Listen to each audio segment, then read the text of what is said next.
مختصر حمد ثنا کے بعد ہم تمام دوست 4 کلمات پر مشتمل تسبیح سبحان اللہ، الحمد للہ، لا الہ الا اللہ واللہ اکبر، اس کا مطالعہ کر رہے ہیں اپنے خالق سے اور اپنے رسول سے، اپنے معلومات کی حد تک اس کی گہرائی اور گہرائی کو سمجھ رہے ہیں۔ یہ وہ تسبیح ہے، مسلم میں روایت ہے، سیدنا ابو ہریرہ رضی اللہ تعالی عنہ کو اس کے راوی ہیں، وہ کہتے ہیں نبی علیہ السلام نے فرمایا یہ تسبیح جو 4 کلمات پر مشتمل ہے، احب الی مما طلعت علیہ الشمس، پوری دنیا سے زیادہ مجھے محبوب ہے۔ کتنی گہری تسبیح ہے، کتنا گہرا معنی اور مفہوم ہے کہ پوری دنیا سے زیادہ محبوب اللہ کے رسول کو یہ تسبیح ہے۔ ہم اس تسبیح کا پہلا کلمہ قرآن میں لے جا کر سمجھنے کی کوشش کر رہے ہیں، اللہ تعالیٰ سمجھ بھی دے، اللہ تعالیٰ عمل کرنے کی بھی توفیق عطا فرمائے۔ دوستو، آپ نے ملاحدہ یعنی جو انکار خدا کی سوچ رکھنے والے لوگ ہیں، جو مذہب بیزار لوگ ہیں، ان کی زبانوں سے یہ جملہ سنا ہوگا، بڑے عجب سے انداز میں نعوذ باللہ خدا پر اعتراض رکھتے ہوئے وہ یہ کہتے ہیں خدا نے کیوں ہمیں پیدا کر دیا، ہم سے پوچھ کے تو پیدا نہیں کیا۔ اتنی بھاری بات وہ زبان سے نکال دیتے ہیں۔ میں صرف توجہ دوستوں کی اس طرف دلانا چاہوں گا، یہ جو روئے زمین پر ہم انسان خلیفہ کی حیثیت سے بستے ہیں، ہم انسانوں کے ہاتھ میں اللہ تعالیٰ نے روئے زمین کی ایڈمنسٹریشن، اس کا انتظام ہمارے حوالے کیا ہے۔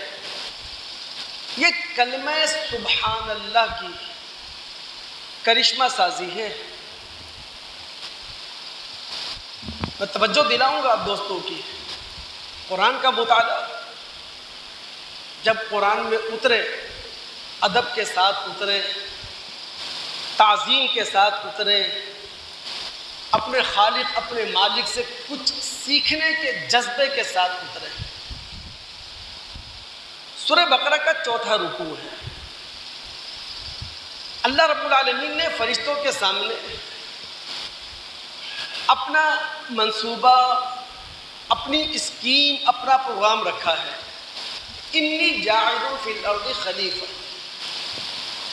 میں زمین میں اپنا خلیفہ بنا رہا ہوں۔ فرشتوں نے تفہیمی سوال کیا، سمجھنے کے لیے سوال کیا، اتجعل فیہا من یفسد فیہا ویسفک الدماء، اے اللہ ایسی مخلوق کے حوالے آپ اپنی زمین کو کر رہے ہیں جو زمین کا انتظام سنبھالنے کے بعد یہاں فساد مچائے گی، خون ریزی کرے گی۔ اچھا، یہ تفہیمی سوال ان کے ذہنوں میں آیا کہاں سے؟ خلیفہ کے لفظ سے، چونکہ خلیفہ کے لفظ میں انسان کا ذی اختیار ہونا موجود ہے کہ اللہ تعالیٰ انسان کے ہاتھوں میں زمین کی جو خلافت دے رہا ہے تو انسان ذی اختیار ہوگا، صاحب اختیار ہوگا، اس کے پاس خیر اور شر کی آزادی ہوگی۔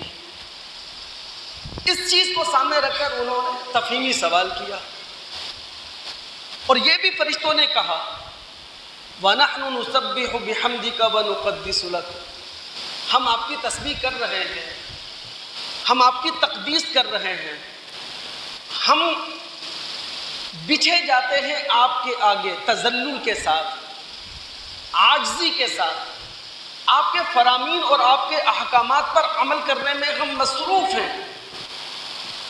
اللہ نے کیا کہا تھا؟ انی اعلم من اللہ، انی اعلم ما لا تعلمون، کہ میں جانتا ہوں وہ کچھ جو تم نہیں جانتے۔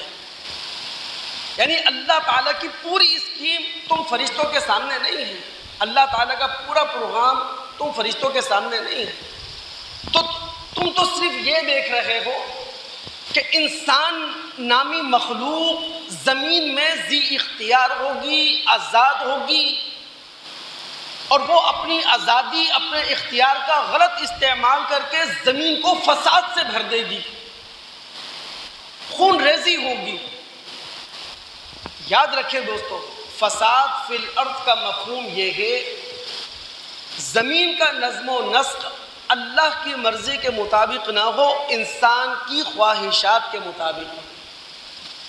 فساد فی الارض کا مطلب یہ ہے زمین کا انتظام اللہ رب العالمین کے احکامات پر نہ کھڑا ہو، بلکہ زمینی خداؤں کے فرامین پر کھڑا ہو۔ اور جب زمین کا نظم و نسق انسانی خواہشات پر سفر کرے گا، خدائی احکامات کو پیچھے ڈال دیا جائے گا، تو نہ کسی کی جان محفوظ ہوگی، نہ کسی کا مال محفوظ ہوگا، نہ کسی کی عزت محفوظ ہوگی۔ ابھی آپ دیکھ لیں دوبارہ پوری دنیا پریشان، پہلے رجیم چینج کرنے کی ایک جنگ تھی، اب آبنائے ہرمز پر کنٹرول کی جنگ ہے، اور پوری دنیا ڈسٹرب ہے۔ میں اور آپ پریشان ہیں، نہ جانے کل آج رات 12 بجے تیل کا ریٹ کیا ہوگا۔ سکون نہیں، کیوں؟ اس لیے کہ زمین پر انسان خدا بنا دوڑ رہا ہے۔ تو اللہ رب العالمین نے فرشتوں سے کہا کہ میری پوری اسکیم تم نہیں جانتے، میں اپنی پوری اسکیم جانتا ہوں۔ پھر کیا ہوا؟ وَعَلَّمَ آدَمَ الْأَسْمَاءَ كُلَّهَا، اللہ تعالیٰ نے فرشتوں کے سامنے یہ بات کھول کر رکھ دی، عیاں کر دی کہ انسان صرف ایک مخلوق نہیں ہے، انسان صاحب علم مخلوق ہے، انسان صاحب اخلاق مخلوق ہے۔ اور جب فرشتے انسانی علم کے سامنے ہتھیار ڈال دیتے ہیں، یہ وہ موقع ہوتا ہے، فرشتے کیا کہتے ہیں؟ قالوا سبحانک، اے اللہ تیری وہ اسکیم جو تو نے انسانوں کے لیے بنائی ہے، تیرا وہ پروگرام جو انسانوں کے لیے ہے، اے اللہ تیری وہ منصوبہ بندی جو انسانوں کے لیے ہے، اس میں تو ہر نقص سے پاک ہے، تو ہر عیب سے پاک ہے۔ دوستو یہ دنیا اللہ رب العالمین نے ہم انسانوں کے حوالے کی ہے، لیکن بطور آزمائش۔ اب اگر اس آزمائش میں ہم کامیاب ہو گئے نا، آسمانی بادشاہت باہیں کھولے ہمارے انتظار میں ہے۔ یہ ہے خدائی پروگرام، یہ ہے خدائی اسکیم۔ تو دنیا کے اندر جو ہم موجود ہیں، دنیا کے اندر جو ذی اختیار مخلوق کی حیثیت سے زندگی گزار رہے ہیں، صاحب علم ہونے کی حیثیت سے زندگی گزار رہے ہیں، یہ کلمہ سبحان اللہ کی کرشمہ سازی ہے۔ آگے بڑھتے ہوئے ایک آیت کی وضاحت کرتا چلوں۔ سورہ بنی اسرائیل کا آغاز ہوتا ہے کلمہ سبحان سے نا۔ ذہنوں میں سوال تو آتا ہوگا کہ سورہ بنی اسرائیل اس کا آغاز کلمہ سبحان سے کیوں ہوا؟ سبحان الذی اسری بعبدہ لیلا من المسجد الحرام الی المسجد الاقصی الذی بارکنا حولہ لنریہ من آیاتنا انہ هو السمیع البصیر۔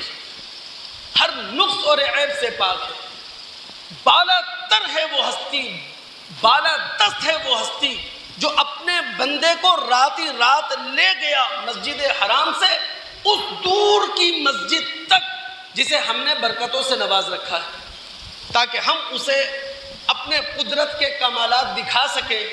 اللہ ہی وہ ہستی ہے جو سب کچھ سننے والی ہے اور سب کچھ دیکھنے والی ہے۔ یاد رکھیے دوست، سورہ بنی اسرائیل یہ مکہ کے دور آخر میں نازل ہونے والی صورتوں میں سے ہے، اور دور آخر کا مطلب کیا ہے؟ محمد صلی اللہ علیہ وسلم تنی ہوئی رسی پر سفر کر رہے ہیں۔ دور آخر کا مطلب یہ ہے کہ نبی علیہ السلام کو قتل کرنے کی رات دن سازشیں ہو رہی ہیں۔ اس زمانے میں اللہ رب العالمین نبی علیہ السلام کی تسلی کا سامان کرتے ہوئے کہتے ہیں، رسول آج حالات آپ کے حق میں نہیں ہیں، لیکن وہ وقت آئے گا جب اسلام کا جھنڈا لہرائے گا دین اسلام کے دونوں مراکز پر۔ پہلا مرکز بیت اللہ، جہاں مشرکین مکہ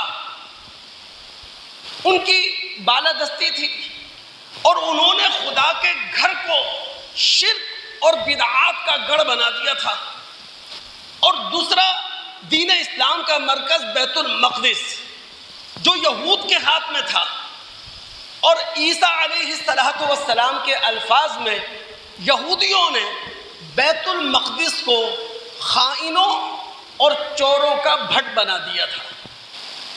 کہ رسول حالات آج آپ کے حق میں نہیں ہیں، لیکن وہ وقت آئے گا جب اسلام کا جھنڈا دین اسلام کے دونوں مراکز بیت اللہ اور بیت المقدس پر لہرائے گا، اور تاریخ نے یہ موقع دیکھا ہے۔ آج اگر اسی بیت المقدس کی سرزمین پر جو کچھ ہو رہا ہے تو وہ ہماری اپنی کمزوری ہے نا، وہ ہماری اپنی نا اتفاقی ہے، وہ مسلم دنیا کی اپنی بے بسی ہے، ہماری لاچاری ہے، ہماری قساوت قلبی ہے، ہماری آپس کی تقسیم ہے، ہماری آپسی سر پھٹول ہے۔ اکتوبر 2025 میں امریکہ کی سربراہی میں پیس ایگریمنٹ ہوا، اس کے بعد سے لے کر آج تک، یعنی پیس ایگریمنٹ کے باوجود 1700 مظلوم فلسطینی شہید کر دیے گئے۔ 1700 مظلوم فلسطینی روزانہ مارے جاتے ہیں بیچارے، نہ اپنے گھروں میں انہیں آرام ہے، نہ کیمپوں میں انہیں سکون ہے، نہ اسپتالوں اور نہ ویرانوں میں۔ بات کو آگے بڑھانا ہے۔ اب اگر میں آپ کی توجہ دلا سکوں، اللہ تعالیٰ یہ بات مجھے آپ کے دلوں میں اتارنے کی توفیق عطا فرما دے، اسے پورے پاکستانی معاشرے کو سامنے رکھ کر سمجھیے گا جو میں بات سمجھانے جا رہا ہوں نا۔ میں نے کہا قرآن عقل کی کتاب ہے، قرآن سمجھ کی کتاب ہے۔ دوستو، یہ جو سبحان اللہ کی تسبیح ہے نا، جس کا ہم نماز میں بھی ذکر کرتے ہیں، نماز کے بعد بھی تسبیح پڑھتے ہیں، کبھی سوچا یہ تسبیح ہے کیا؟ مسلم میں ایک روایت ہے، سیدنا ابو ہریرہ رضی اللہ تعالیٰ عنہ راوی ہیں، وہ کہتے ہیں نبی علیہ السلام کے پاس ان کی صاحبزادی فاطمہ رضی اللہ تعالیٰ عنہ آئی، تسألہ خادما، اور فاطمہ رضی اللہ تعالیٰ عنہ نے نبی علیہ السلام سے خادم کا تقاضا کیا کہ خادم مل جائے۔ اللہ کے رسول نے اپنی بیٹی سے کیا کہا تھا کہ اگر خادم نہ دوں اس سے بہتر چیز دے دوں۔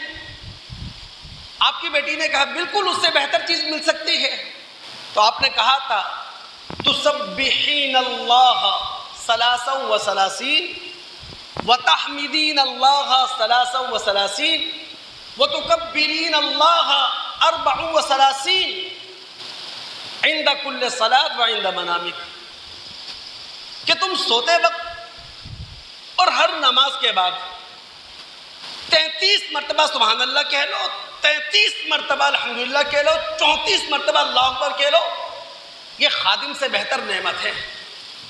ایسا کلمہ ہے جو زبان سے ہم نکالتے ہیں، عظیم، لیکن یہ کلمہ نکلنا کہاں سے چاہیے؟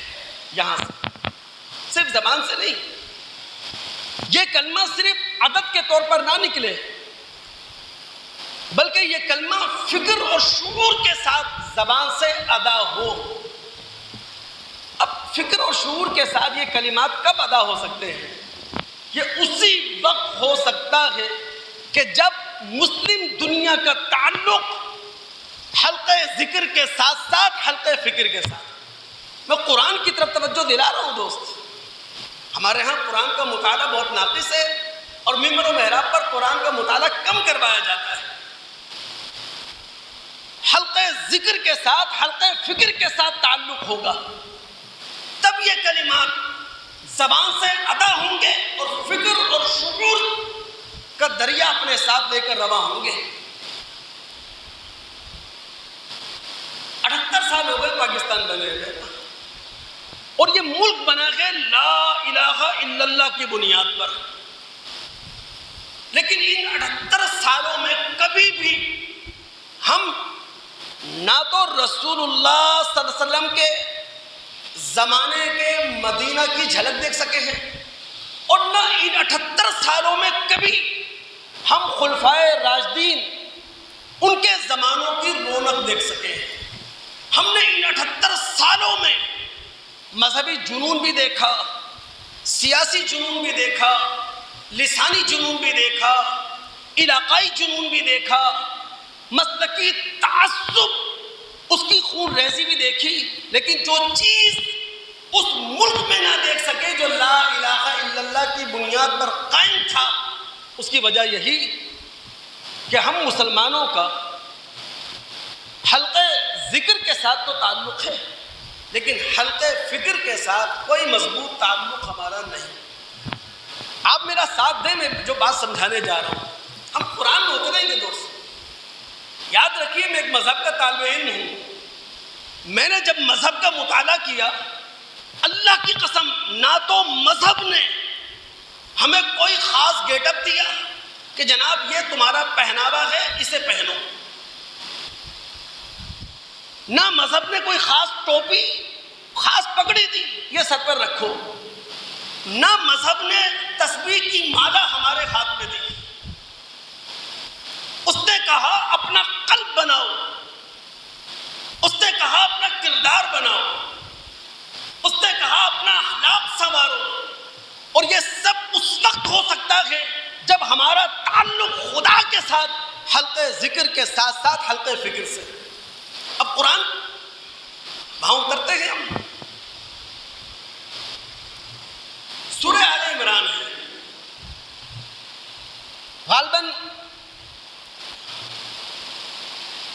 اس کی آیات 87 یا 88 ہے۔ اللہ رب العالمین فرماتے ہیں ان فی خلق السماوات والارض واختلاف اللیل والنہار، آسمان و زمین کی تخلیق میں، رات اور دن کے باری باری سے آنے جانے میں، لآیات لأولی الالباب، اہل دانش کے لیے، اہل عقل کے لیے، اہل بصیرت کے لیے نشانیاں ہیں۔ اب اللہ رب العالمین کا قرآن اہل دانش اہل بصیرت کسے کہہ رہا ہے؟ الذین یذکرون اللہ قیاما وقعودا وعلی جنوبہم، جو اللہ کو یاد رکھتے ہیں کھڑے ہوئے، بیٹھے ہوئے، لیٹے ہوئے، یعنی ہمہ وقت وہ اللہ کو یاد رکھتے ہیں، ہمہ وقت وہ اللہ کا ذکر کرتے ہیں۔ کوئی موقع ایسا نہیں آتا جب خدا نظروں سے اوجھل ہو جائے، کوئی لمحہ ایسا نہیں آتا جب وہ دل دماغ سے اللہ کا نام کھرج دے۔ ہمہ وقت کھڑے بیٹھے لیٹے وہ خدا کو یاد کرتے ہیں، لیکن اس کے ساتھ ساتھ وَيَتَفَكَّرُونَ فِي خَلْقِ السَّمَاوَاتِ وَالْأَرْضِ، اللہ تعالیٰ نے اہل دانش اہل بصیرت انہیں کہا ہے جو زمین و آسمان کی خلقت کے اندر غور و فکر کرتے ہیں۔ تو حلقہ ذکر سے بھی تعلق ہے، حلقہ فکر سے بھی تعلق ہے۔ یاد رکھیے ایک مسلمان جب آسمان و زمین کی تخلیق پر غور کرتا ہے، اسے یہ بات نظر آتی ہے اس کائنات کے پیچھے جو خدا ہے وہ صرف عظیم طاقت نہیں ہے بلکہ عظیم حکمت ہے۔ جب ایک مسلمان آسمان و زمین کی تخلیق پر غور کرتا ہے، اسے یہ بات نظر آتی ہے اس کائنات کے پیچھے صرف بے انتہا کثرت نہیں ہے، بلکہ اس بے انتہا کثرت کے پیچھے توازن ہے، اس کے پیچھے ہم آہنگی ہے، اس کے پیچھے ایک قاعدہ، ایک کلیہ کام کر رہا ہے۔ وَيَتَفَكَّرُونَ فِي خَلْقِ السَّمَاوَاتِ وَالْأَرْضِ۔ اب جب مسلمانوں کا اپنے خالق سے تعلق ذکر کے ساتھ بھی ہے، فکر کے ساتھ بھی ہے، اب ایک مسلمان ایک نتیجہ نکالتا ہے، ربنا ما خلقت ھذا باطلا، اللہ آپ نے اس کائنات کو بے نتیجہ پیدا نہیں کیا، بے مقصد پیدا نہیں کیا، بلا وجہ پیدا نہیں کیا۔ اور پھر وہ دانشور، وہ صاحب علم، صاحب عقل کیا کہتا ہے؟ سبحانک، اللہ تیری ذات پاک ہے اس بات سے کہ تو کوئی چیز بے فائدہ پیدا کرے۔ کائنات کھلنڈرے کا کھیل نہیں ہے، کائنات رام کی لیلا نہیں ہے، کائنات وجود میں آ جانے کے بعد بے مقصد ختم ہونے والی نہیں ہے۔ اس کائنات کا ایک نتیجہ نکلے گا، ہم سب کی زندگیوں کا نتیجہ ہمارے سامنے آئے گا۔ وہ دانشور خدا سے کہتا ہے فقنا عذاب النار، اللہ جہنم کی آگ سے بچا لے۔ تو یاد رکھیے یہ کلمہ سبحان اللہ زبان کے ساتھ ساتھ دل سے اس وقت نکلے گا جب ہم مسلمانوں کا تعلق خدا کے ساتھ، حلقہ ذکر کے ساتھ ساتھ حلقہ فکر کے ساتھ۔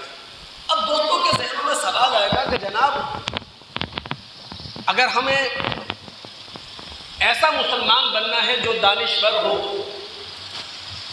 تو پھر سائنس پڑھنا پڑے گی۔ نہیں اللہ کے بندو، سائنس پڑھنے کی ضرورت نہیں ہے۔ یاد رکھیں اللہ رب العالمین کا پورا تعارف اسماء حسنہ کے اندر ہے۔ یہ جو اللہ تعالیٰ کے 99 صفاتی نام ہے نا، ایک ایک نام اللہ رب العالمین کو دریافت کر رہا ہے، ایک ایک نام اللہ رب العالمین کو ڈسکور کر رہا ہے۔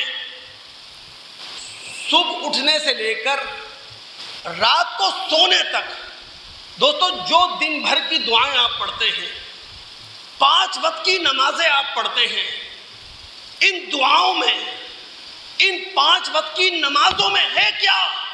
اللہ رب العالمین کا تعارف ہے۔ کبھی غور سے پڑھیے گا آیت الکرسی کو، کبھی توجہ کے ساتھ سمجھنے کی کوشش کیجئے گا سورہ فاتحہ کو۔ یہ سورہ فلق آپ پڑھتے ہیں، یہ سورہ ناس آپ پڑھتے ہیں، یہ سورہ اخلاص آپ پڑھتے ہیں، یہ سورہ کافرون آپ پڑھتے ہیں، سب کو یاد ہے، لیکن کبھی اس کے معنی پر غور نہیں کر سکے۔ تو حلقہ ذکر کے ساتھ ساتھ حلقہ فکر کے ساتھ تعلق رکھنا، اس کے لیے سائنس پڑھنے کی ضرورت نہیں ہے۔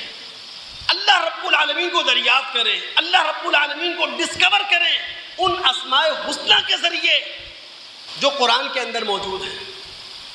جب آپ غور کریں گے نا، آپ کو پتہ چلے گا آپ کا خدا وہ ہے جو قدیر ہے، علیم ہے، قدرت بھی رکھتا ہے، علم بھی رکھتا ہے۔ آپ کا خدا وہ ہے جو عزیز بھی ہے، غفور بھی ہے، پکڑ بھی کرتا ہے اور معاف بھی کرتا ہے۔ جب آپ غور و فکر کریں گے تو آپ کو معلوم چلے گا آپ کا خدا وہ ہے جو سمیع ہے، جو بصیر ہے، سب کچھ دیکھ رہا ہے، سب کچھ سن رہا ہے۔ تو کلمہ سبحان اللہ، اس پر آپ کی توحید کھڑی ہے۔ بات کو میں آگے بڑھاؤں گا، ایک حدیث سمجھانے کی کوشش کرتا ہوں نا۔ جبریل امین نے نبی علیہ الصلوۃ والسلام سے پوچھا، اے رسول یہ بتائیے احسان کیا ہے؟ تو رسول نے کیا کہا تھا؟ ان تعبد اللہ کأنک تراہ فإن لم تکن تراہ فإنہ یراک۔ اللہ کی عبادت ایسے کرو گویا کہ اللہ کو دیکھ رہے ہو، اور اگر ابھی اس منزل کو نہیں پا سکے ہو، اللہ کی عبادت ایسے کرو خدا جب خدا کو دریافت کریں گے، جب خدا کو ڈسکور کریں گے. اب اگر تسبیح میں اس لیے زبان سے ادا کر رہا ہوں گنتی پوری ہو جائے تو ظاہر ہے اس سے کچھ حاصل نہیں ہوگا. دل سے نکالیں، شعور کے ساتھ تسبیح نکالیں، سمجھ کے ساتھ نکالیں، پھر پتہ چلے گا تسبیح ہے کیا. اللہ کی قسم یہ تسبیح ایک اخلاقی طاقت کا نام ہے، ایک روحانی طاقت کا نام ہے. یہ تسبیح آج بھی مسلم دنیا کے زوال کو مٹا سکتی ہے. جس طرح گزرے وقتوں میں یہ تسبیح طاقت رکھتی تھی، آج بھی اس کے اندر وہ طاقت موجود ہے. میں قرآن میں لے کے جاؤں گا دوست آپ کو، اور قرآن سے سمجھیے سبحان اللہ کی تسبیح میں طاقت کیا ہے. اخلاقی طاقت، روحانی طاقت، عمل کی طاقت، عقیدے کی طاقت. سورہ انبیاء ہے. اللہ رب العالمین تسلسل سے انبیاء علیہم السلام کا ذکر کر رہے ہیں. ذکر آتا ہے یونس علیہ السلام کا، وَظَنُّونَ إِذْ ذَهَبَ مُغَاضِبًا. یونس علیہ السلام جن کا قدیمی صحیفوں میں نام آیا ہے یونا، جن لوگوں کی طرف بھیجے گئے وہ اہل نینوا کہلاتے تھے. بائبل کے مطابق ان کی تعداد 1,20,000 تھی. یونس علیہ السلام نے اپنا دعوتی کام کیا، لیکن نیکی کے جذبے سے، پاکیزہ جذبے سے ایک غلطی کر بیٹھے. حمایت حق میں اللہ کے اذن، اللہ کی اجازت کے بغیر مقام دعوت چھوڑ دی. یاد رکھیے رسولوں کے لیے یہ اصول، جس اللہ نے تمہیں پیغمبر منتخب کیا، جس اللہ نے نبوت کا تاج تمہارے سروں پہ رکھا، جب تک وہ اللہ تمہیں اجازت نہ دے اس علاقے سے ہجرت نہیں کر سکتے. اب اذن الہی سے پہلے یونس علیہ السلام وہ علاقے سے نکل گئے. ایک آزمائش سے نکلے، اللہ رب العالمین کی اس سے بڑی آزمائش میں گرفتار ہو گئے. فَالْتَقَمَهُ الْحُوتُ، مچھلی نے انہیں نگل لیا. اب آج کی جدید دنیا ہمیں بتاتی ہے وہ ویل ہوگی، شارک ہوگی، اس جیسی کوئی بڑی مچھلی ہوگی جس کے پیٹ میں وہ چلے گئے ہوں گے. ہوا کیا؟ یونس علیہ السلام کو اپنی غلطی کا احساس ہوا. فَنَادَى فِي الظُّلُمَاتِ اللہ الہ الا انت سبحانک انی کنت من الظالمین. ایک ایک لفظ پر غور کریں. اندھیروں کے اندر، مایوسیوں کے اندر یونس علیہ السلام نے خدا سے لو لگائی. پہلے اللہ رب العالمین کے معبود، اللہ کے ملجا اور ماوا ہونے کا اقرار کیا، اور پھر اللہ کی تنزیہ بیان کی. سبحانک، اللہ آپ ہر نقص سے، ہر عیب سے پاک ہیں. انی کنت من الظالمین، اپنی تقصیر کا اعتراف کیا، اپنی غلطی کا اعتراف کیا، گنہگار میں ہوں. کیا ہوا؟ فاستجبنا له ونجیناہ من الغم. اللہ نے یونس علیہ السلام کی دعا قبول کی، غموں سے نجات دی. جو اگلا جملہ ہے نا وہ ہم پاکستانی مسلمانوں کی توجہ چاہتا ہے. وَكَذَلِكَ نُنْجِي الْمُؤْمِنِينَ، ہم مومنوں کو اسی طرح بچایا کرتے ہیں. آج اگر 78 سال کے دلدر سے ہم نکلنا چاہتے ہیں، آج اگر 78 سال کے مذہبی اور سیاسی تعصب سے اپنے آپ کو باہر لانا چاہتے ہیں، خدا کی طرف متوجہ ہوں، خدا سے لو لگائیں، خدا کے ہو جائیں. اور جو تسبیح آپ کی زبان سے نکلتی ہے، دل آپ کے ساتھ ہونا چاہیے. شعور کے ساتھ زبان سے وہ تسبیح نکالیں. اللہ کے بندوں، نماز شروع کرتے ہیں کیا؟ اللہ اکبر، ایسا ہی ہے نا، اللہ اکبر. نکالیں کبھی دماغ سے کیا کہہ رہے ہیں. اس پر تو تفصیلی بات کروں گا آگے جا کر میں، اللہ اکبر ہے کیا کلمہ، لیکن کبھی غور کریں. آپ رکوع میں ہیں، سبحان اللہ، سجدے میں ہیں، سبحان ربی العظیم، اللہ کی تسبیح کر رہے ہیں بس۔ جس دن یہ تسبیح ہمارے عمل کا حصہ بن گئی، آپ دیکھیے گا کتنی بڑی اخلاقی تبدیلی آئے گی، کتنی بڑی معاشرتی تبدیلی آئے گی معاشرے کے اندر۔ اب اگر دوستوں کے دل دماغ حاضر ہے نا، پچھلے جمعے میں نے آپ سے کہا تھا کہ جناب یہ کلمہ سبحان اللہ یہ اللہ رب العالمین کی وحدانیت کا کلمہ ہے، اس کی احدیت کا کلمہ ہے۔ دوستو گھر جائیں مطالعہ کریں، سورہ یونس اس کی آیت نمبر 18، اللہ فرماتے ہیں یہ وہ لوگ ہیں جو ایسی ہستیوں کی عبادت کرتے ہیں جو نفع دے سکتی ہے نہ نقصان، اور کیا کہتے ہیں ہؤلاء شفعاؤنا عند اللہ، یہ اللہ کی بارگاہ میں ہمارے سفارشی ہیں۔ اللہ نے رسول کی زبانی کہلوایا، اتنبئون اللہ بما لا يعلم في السماوات ولا في الارض، تم اللہ کو خبر دے رہے ہو کسی ایسی بات کی جو اللہ نہ آسمانوں میں جانتا ہے نہ زمینوں میں جانتا ہے، یعنی اللہ کو خبر نہیں ہے یہ سفارشی ہے۔ یہ تو ہم نے اپنی مرضی سے دوستو نا، کوئی قرآن آپ کے ساتھ نہیں ہے، کوئی رسول اللہ کا فرمان آپ کے ساتھ نہیں ہے، یہ تو ہم نے اپنی مرضی سے جس کو چاہا مشکل کشا بنا دیا، جس کو چاہا دستگیر بنا دیا، جس کو چاہا غریب نواز بنا دیا۔ مسجدوں سے زیادہ درگاہوں وہاں رش، خدا کے آگے سجدہ ریزی سے زیادہ غیر خداؤں کے آگے سجدہ ریزی۔ یہ تو ہم نے خدا کو بتا رہے ہیں نا کہ جناب یہ ہمارے سفارشی ہیں۔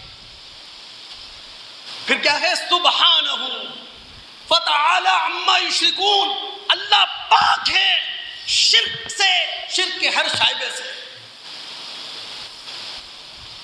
پچھلے جمعے میں نے ایک اور بات کہی تھی، میں نے کہا تھا کلمہ سبحان اللہ یہ نبوت بشریہ کا کلمہ ہے، یعنی ہم کسی نبی کو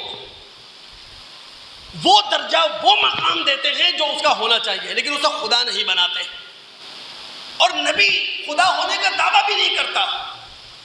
یہ تو ہماری اندھی عقیدت ہوتی ہے، یہ تو ہمارا غیر علمی غیر قرآنی اس سے تعلق ہوتا ہے، اسے خدا بنا دیتے ہیں۔ ورنہ کلمہ سبحان اللہ ہمیں بتا رہا ہے وہ نبی اپنے علم کے لحاظ سے، اپنے عمل کے لحاظ سے انسانوں میں سب سے بلند ہے، لیکن خدا نہیں ہے۔ آپ مطالعہ کر سکتے ہیں، سورہ مائدہ مدنی سورت ہے، اس کی آیات 116 117۔ کل قیامت کا دن ہوگا، اللہ رب العالمین عیسیٰ علیہ السلام سے پوچھیں گے، اے عیسیٰ کیا تم نے کہا تھا لوگوں سے مجھے اور میری ماں کو خدا کے مقابلے میں معبود بنا لو؟ عیسیٰ السلام کیا کہیں گے؟ سبحانک۔ یہ جملہ کس کی زبان سے نکل رہا ہے؟ عیسیٰ السلام کی زبان سے، جن کو خدا بنایا گیا، جن کو خدا کا بیٹا بنایا گیا، جن کو تین خداؤں میں سے ایک خدا قرار دیا گیا۔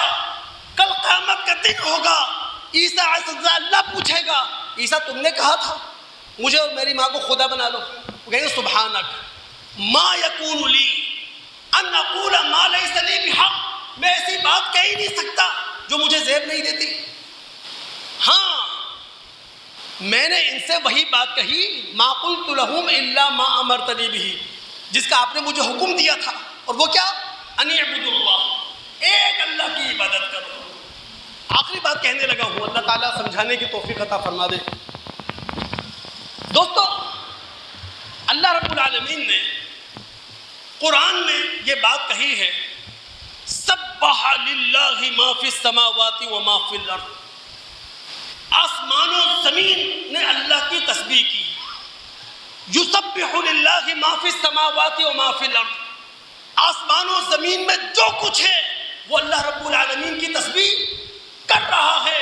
کہیں اللہ نے کہا تسبح لہ السماوات السبع والارض ومن فیہن وإن من شیء الا یسبح بحمدہ، آسمان و زمین میں کوئی چیز ایسی نہیں ہے جو اللہ کی تسبیح نہ کرے۔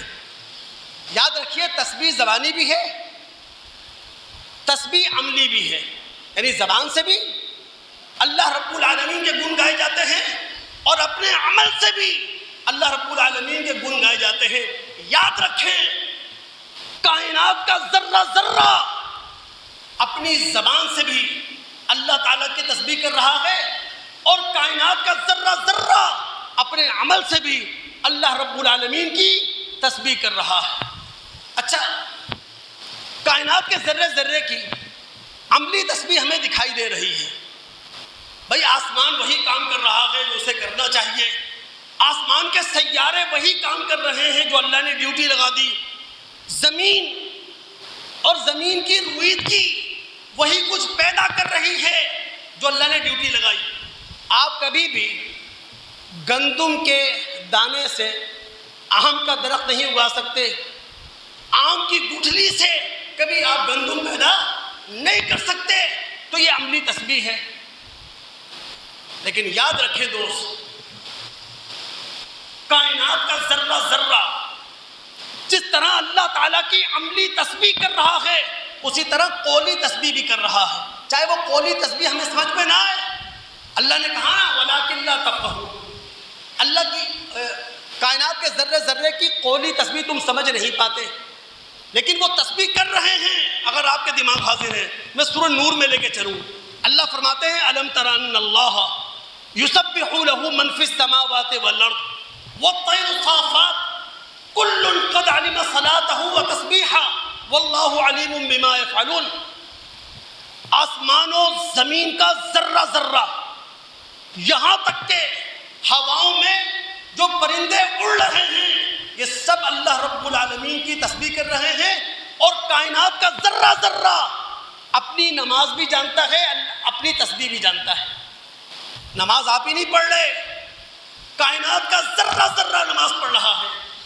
تسبیح آپ ہی نہیں کر رہے، کائنات کا ذرہ ذرہ اللہ کی تسبیح کر رہا ہے، اور اللہ ان کی تسبیح کو، ان کی نماز کو جانتا ہے۔